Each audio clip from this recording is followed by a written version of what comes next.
चंद गुंडे भेज करके उन्होंने जिस तरीके से अलोकतांत्रिक तरीके से अटैक करने का प्रयास किया, उससे हमारे हौसले और बुलंद हुए हैं। डॉक्टर फारूक अब्दुल्ला का नाम वो संविधान से ऊपर है क्या? जी। उमर अब्दुल्ला संविधान से ऊपर है क्या?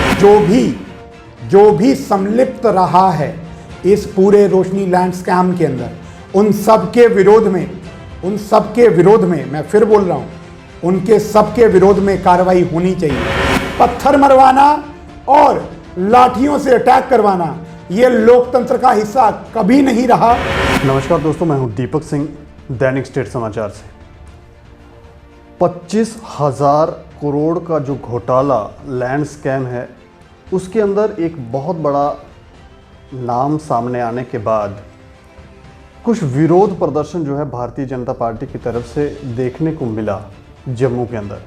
नाम मैं पहले आपको बता दूं, डॉक्टर फारूक अब्दुल्ला, और बठिंडी में जो उनका घर है उसी जगह के ऊपर भारतीय युवा मोर्चा के जो लोग थे वो वहाँ पर कार्यकर्ता जो थे वो वहाँ पर प्रदर्शन करने के लिए गए। अब वो किस मंशा से वहाँ पर गए थे और वहाँ पर जिस तरह का हंगामा हुआ, लाठीचार्ज हुई, बाद में कुछ युवा मोर्चा के लोगों को उठाकर अरेस्ट कर लिया गया और काफ़ी कुछ, क्योंकि लाठीचार्ज करनी पड़ गई, माहौल ख़राब हो गया। वहाँ पर नारे जो थे, विरोधी पार्टी के नेशनल कॉन्फ्रेंस के लोग वहाँ पे नारेबाजी करने लगे। वो ये कहने लगे कि ये भारतीय जनता पार्टी जो है जानबूझ के कम्युनल दंगे फसाद करवाने का प्रयत्न कर रहे हैं यहाँ पर। उसकी वजह ये है कि यहाँ पर डीडीसी इलेक्शन जो है वो शुरू हो गए हैं। इलेक्शन में ये लोग अपना वर्चस्व बनाने के लिए ये सब दंगे फसाद जो हैं वो करवा रहे हैं। अब भारतीय जनता पार्टी के जो युवा मोर्चा के कार्यकर्ता थे वो किस लिए वहाँ गए थे, ये जानना बहुत ज़रूरी है। और ये जानने की वजह भी है कि ताकि लोगों को ये पता चले कि वजह क्या थी और हुआ क्या। और इसी विषय पर बात करने के लिए हमारे साथ हैं अरुण प्रभात, जो भारतीय जनता पार्टी के युवा मोर्चा के प्रदेश अध्यक्ष हैं। ये भी कल वहाँ पर यही लीड कर रहे थे और इन्हें भी पुलिस ने अरेस्ट किया था। सर, आपका बहुत बहुत स्वागत है। धन्यवाद। अच्छा, मैं ये जानना चाहूँगा कि क्या वजह क्या हो गई, आप लोग वहाँ पर प्रदर्शन करने गए, लेकिन किस मंशा से गए, ये हमें बताएं, हमारी जनता को बताएं। ऐसा है कि जिस तरीके से दीपक जी आप जानते हैं कि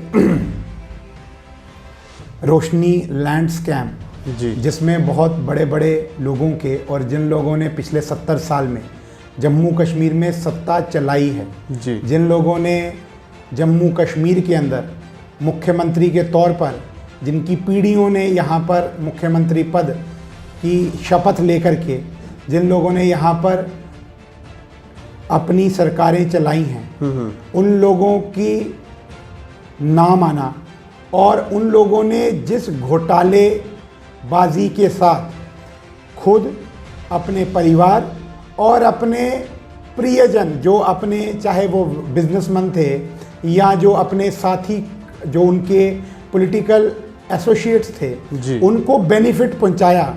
हमारा प्रोटेस्ट उसके विरोध में था।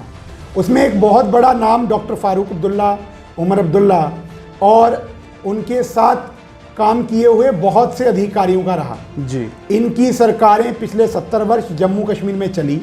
इन्होंने कितने वर्षों जम्मू कश्मीर में रूल किया और उसका नतीजा ये निकला कि 2001 के करीब इन्होंने रोशनी जो एक्ट लेकर के आए, जो अपने आप में असंवैधानिक था, उसके तहत इन्होंने ज़मीनों पे कब्ज़ा शुरू किया। उसके बाद पीडीपी की सरकार आई, उन्होंने कब्ज़ा किया। उसके बाद कांग्रेस की सरकार आई, उन्होंने कब्ज़ा किया। इन्होंने अपने एसोसिएट्स को इल्लीगल तरीके से कब्ज़ा करने के लिए प्रोत्साहित किया, जिसका सामने सुप्रीम कोर्ट में ये सब तथ्य खुल गए और जिन्होंने रोशनी एक्ट को ही असंवैधानिक करार कर दिया। उसके बाद जब नाम खुलने शुरू हुए और इनकी ज़मीनों के हिसाब किताब सामने आना शुरू हुए, इनके नेशनल कॉन्फ्रेंस का कश्मीर का ऑफिस हो, नेशनल कॉन्फ्रेंस का जम्मू का ऑफिस हो, इनके अपने घर हैं, ये सभी स्टेट लैंड्स के ऊपर बने हैं। ये जम्मू कश्मीर की आम जनता की ज़मीन है जिसको इन्होंने हड़पा है। उसके विरोध में भारतीय जनता युवा मोर्चा ने कल का प्रदर्शन किया था, बट बड़े अफसोस से कहना पड़ रहा है कि चंद गुंडे भेज करके उन्होंने जिस तरीके से अलोकतांत्रिक तरीके से अटैक करने का प्रयास किया, उससे हमारे हौसले और बुलंद हुए हैं। ऐसी आतताई ताकतों के विरोध में हम लड़ते रहेंगे और ऐसे भ्रष्टाचारी देश विरोधी तत्वों का विरोध करते रहेंगे और प्रचंड विरोध करेंगे। आम युवा आक्रोश में हैं, जम्मू कश्मीर का राष्ट्रभक्त युवा आक्रोश में है, जिनकी ज़मीनों ने इन्होंने हड़पा है। अब इनको युवा माफ़ करने वाला नहीं। मतलब प्रदर्शन करने जब आप गए तो ये उनकी तरफ से कोई प्लान, आपको लगा कि कोई प्लान किया हुआ उन्होंने, और आप वहाँ तक पहुँचे? क्योंकि वो लोग कह रहे थे कि ये लोग अचानक से यहाँ कैसे पहुँच गए, इतनी सिक्योरिटी फोर्सेस हैं, किसी ने रोका नहीं, ये सब। मतलब आपकी तरफ से भी प्लान था कि आप वहाँ जाके प्रदर्शन करेंगे, और कोई इस तरह का कोई प्लान किया था आप लोगों ने? मैं एक बात प्रश्न पूछना चाहता हूँ, क्या जहाँ पर फारूक अब्दुल्ला का घर है वो भारत का हिस्सा नहीं है क्या? जी। क्या वो जम्मू कश्मीर का हिस्सा नहीं है क्या? अगर वो जम्मू कश्मीर का हिस्सा है, अगर वो भारत का हिस्सा है, तो भारत का आईन, भारत का संविधान मुझे ये अधिकार देता है कि मैं उस आदमी के घर के बाहर विरोध कर सकता हूं जिस आदमी ने घोटाला किया है, जिस आदमी ने भ्रष्टाचार किया है, जिस आदमी ने आम जनता की ज़मीन को हड़पा है।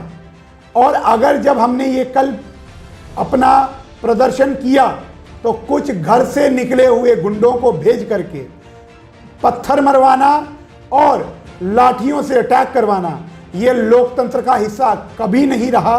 और जिसने ऐसा करने का प्रयास किया है, डॉक्टर फारूक अब्दुल्ला, उमर अब्दुल्ला, अब उनको जम्मू कश्मीर का युवा माफ़ नहीं करेगा। धारा 370 से हमने पहले देखा, कश्मीर के अंदर या जम्मू के अंदर भी कई बार हमने देखा पत्थरबाजी जो है ये किया करते हैं लोग। क्या वो मानसिकता अभी भी धारा 370 हटने के बाद भी चेंज नहीं हुई, और जब मौका मिलता है तो ये सब ऐसा करते हैं? आप जानते हैं कि कश्मीर के अंदर अगर पत्थरबाजी हुई तो इन नेताओं के संरक्षण में हुई। ये 370-35 की आड़ के अंदर यहाँ के युवा को बरगलाते रहे, पत्थर मारने पर मजबूर करते रहे। 370-35 हटी, पत्थर की घटनाएं खत्म हो गई। परंतु अपनी ज़मीनें बचाने के लिए अपने राजनीतिक कार्यकर्ताओं को इस्तेमाल करना, ये लोकतंत्र का कोई अच्छा साइन नहीं है। परंतु नेशनल कॉन्फ्रेंस हो, डॉक्टर फारूक अब्दुल्ला, उमर अब्दुल्ला हो, इनको जम्मू कश्मीर के युवा ने नकारा है। जिस तरीके से ये गुपकार एजेंडा बना करके, जो पाक प्रेरित एजेंडा है, जिस तरीके से ये पाकिस्तान के समर्थन में आवाज़ें बुलंद करते रहे हैं, जिस तरीके से इन्होंने चीन की मदद की बात की है, जिस तरीके से ये देश के विरोध में और भारत माता के विरोध में बोलते रहे हैं, जम्मू कश्मीर का युवा इनको बर्दाश्त नहीं करेगा। इनको ईंट का जवाब पत्थर से देगा। जिस तरीके से फारूक अब्दुल्ला ने अपने चंद राजनीतिक कार्यकर्ताओं को भेज करके पत्थरबाजी का घटनाक्रम किया है, जम्मू कश्मीर का युवा आने वाले समय पर इनको माफ़ नहीं करेगा। क्या उसी तरह के नारे कल भी ये आपके जब ये घटना हुई तब भी ये वैसे देशद्रोह विरोधी नारे लगा रहे थे? हमने भारत माता का नारा बुलंद किया था, हमने इनके घोटाले के विरोध में नारा बुलंद किया। परंतु जिस तरीके से नारे इनकी तरफ से आए वो आपत्तिजनक थे।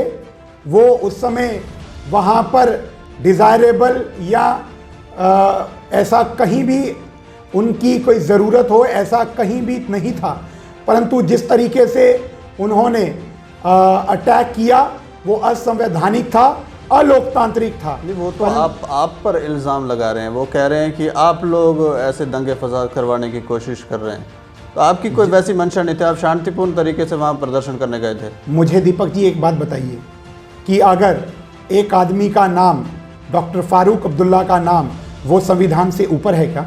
जी। उमर अब्दुल्ला संविधान से ऊपर है क्या? भारत के संविधान की शपथ लेकर के ये लोग मेंबर ऑफ पार्लियामेंट बनते हैं, ये संविधान से ऊपर नहीं है। और वही संविधान मुझे भी अधिकार देता है कि मैं पीसफुल प्रोटेस्ट डिमॉन्स्ट्रेशन कहीं पर भी जाकर के कर सकता हूं। अलबत्ता वहां पर 144 या ऐसा कानूनी कोई भी धारा नहीं हो जो मुझे वहां पर वो प्रोटेस्ट डिमॉन्स्ट्रेशन करने से रिस्ट्रिक्ट करे। और अगर मैं करता हूं और मेरे ऊपर अगर कोई पत्थर से अटैक करता है तो मुझे आप ये बताइए कि धाराओं के तहत कौन बुक होना चाहिए? वो पत्थरबाज जो अपने राजनीतिक आकाओं के कहने पर पत्थरबाजी की घटनाक्रम करते हैं, या वो पीसफुल डिमॉन्स्ट्रेटर जो अपने अधिकारों की, जो जम्मू कश्मीर के आम युवा के अधिकारों की, जो जम्मू कश्मीर के आम नागरिक के अधिकारों की बात को, उनके विचारों को बुलंद करता है। मुझे एक बात ये भी जाननी है कि क्या उनकी तरफ से आपको अरेस्ट करवाने के लिए कोई एफआईआर वगैरह लगाई गई या फिर पुलिस ने खुद ही आपको अरेस्ट किया? ऐसा है, हम प्रोटेस्ट डिमॉन्स्ट्रेशन कर रहे थे, उसमें पुलिस ने हमको अरेस्ट किया, और परंतु हमारी जो डिमॉन्स्ट्रेशन थी, हमारा प्रोटेस्ट था, वो जारी रहा। और हम आने वाले समय पर डॉक्टर फारूक अब्दुल्ला को, उमर अब्दुल्ला को और जितनों ने भी जम्मू कश्मीर के आम नागरिक की ज़मीनें हड़पी हैं, जिन्होंने यहाँ पर भ्रष्टाचार किया है, जिन्होंने देश विरोधी अपने स्वरों को बुलंद किया है, उनको माफ़ नहीं करेंगे। पैंथर पार्टी एक प्रदर्शन कर रही थी, उसमें वो कह रहे थे कि भारतीय जनता पार्टी के कुछ लीडर हैं जो इस घोटाले के अंदर हैं, उन्होंने भी ज़मीनें हड़पी हैं, उनका नाम छुपा रहे हैं। अगर उनके नाम सार्वजनिक किए जाते हैं, जब बाद में आते हैं, तो उनके विरोध में भी आप लोग प्रदर्शन? ऐसा है कि जो भी सम्मिलित रहा है इस पूरे रोशनी लैंड स्कैम के अंदर, उन सब के विरोध में मैं फिर बोल रहा हूँ, उनके सब के विरोध में कार्रवाई होनी चाहिए। रही बात जिन लोगों ने यहाँ की सरकारें चलाई हैं, नेशनल कॉन्फ्रेंस, पीडीपी, कांग्रेस जैसी पार्टियों ने हमेशा से आम जनता की ज़मीनों को हड़पा है, क्योंकि forest lands, state lands or common lands, ये सबके एक समूह के इस्तेमाल के लिए ज़मीनें हैं। और अगर उसको कोई हड़पता है, उसको इल्लीगल तरीके से एक कानून बना करके उनको जो हड़पने का इन्होंने कुप्रयास किया, इनको उसका जवाब देना पड़ेगा। और रही बात, मैं ये बोलूँगा, ये पहला स्कैम नहीं है जो इनके करियर में रहा, पहले भी इनके ऊपर बहुत से लैंड स्कैम्स रहे हैं। और रही बात जेकेसीए के स्कैम में कौन मुख्य आरोपी था? जिस तरीके से इन्होंने किया है जेके बैंक के स्कैम्स के अंदर कौन मुख्य आरोपी था?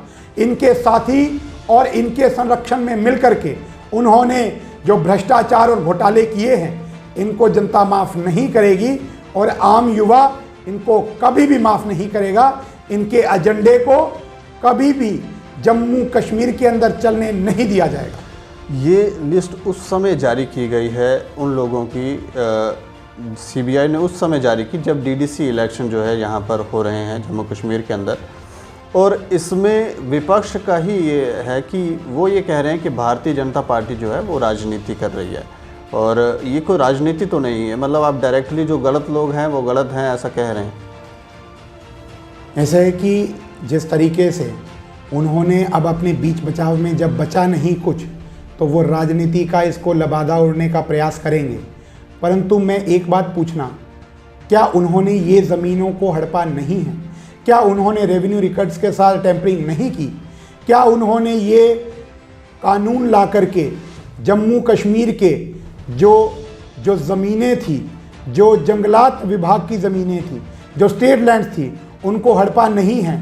तो क्यों जो उच्चतम न्यायालय है, क्यों जो उच्च न्यायालय है वो इनके विरोध में, और अब जो सीबीआई के पास ये केस गया है, उनके नाम एक एक करके सामने आए हैं, और उनके संरक्षण में जिन भी लोगों ने ये ज़मीनें हड़पी हैं, उन सब को बेनकाब किया जाएगा, इनको बख्शा नहीं जाएगा। अब इनकी राजनीतिक धरातल तो खिसक चुका है, अब इनका सामाजिक बहिष्कार होना प्रारंभ हुआ है, और अब इनको जम्मू कश्मीर का नौजवान, जम्मू कश्मीर की जनता इनको बहुत बुरे तरीके से इसका जवाब देगी। और वो दिन दूर नहीं कि ये लोग भागने में मजबूर हो जाएंगे, क्योंकि जितना भ्रष्टाचार, जितने घोटाले जम्मू कश्मीर के अंदर रह करके 370-35 की आड़ में इन लोगों ने किए हैं, जितने लोगों के मानवाधिकारों का हनन इन लोगों ने किया है, उनका इनको हिसाब देना पड़ेगा। पाई पाई का हिसाब लिया जाएगा। शुक्रिया हमसे बातचीत करने के लिए। धन्यवाद। हम ये कहना चाहेंगे कि ये ठीक कह रहे हैं, जिन लोगों ने भी घोटाले किए हैं, जहाँ आम जनता का जो भी पैसा या जो भी चीज़ें, उनको जो सुविधाएं उनको मिलनी चाहिए थी, उनको हड़पा है, उनको कभी भी माफ़ नहीं किया जाना चाहिए।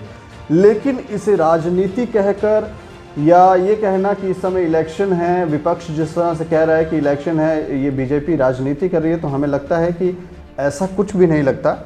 गलत है जो, वो उसे गलत कहना हमें लगता बिल्कुल सही है। और राजनीति बीजेपी की तरफ से होती हुई नहीं दिख रही, विपक्ष की तरफ से होती हुई दिख रही है। ये तो जनता डिसाइड करेगी कि उनको क्या लगता है।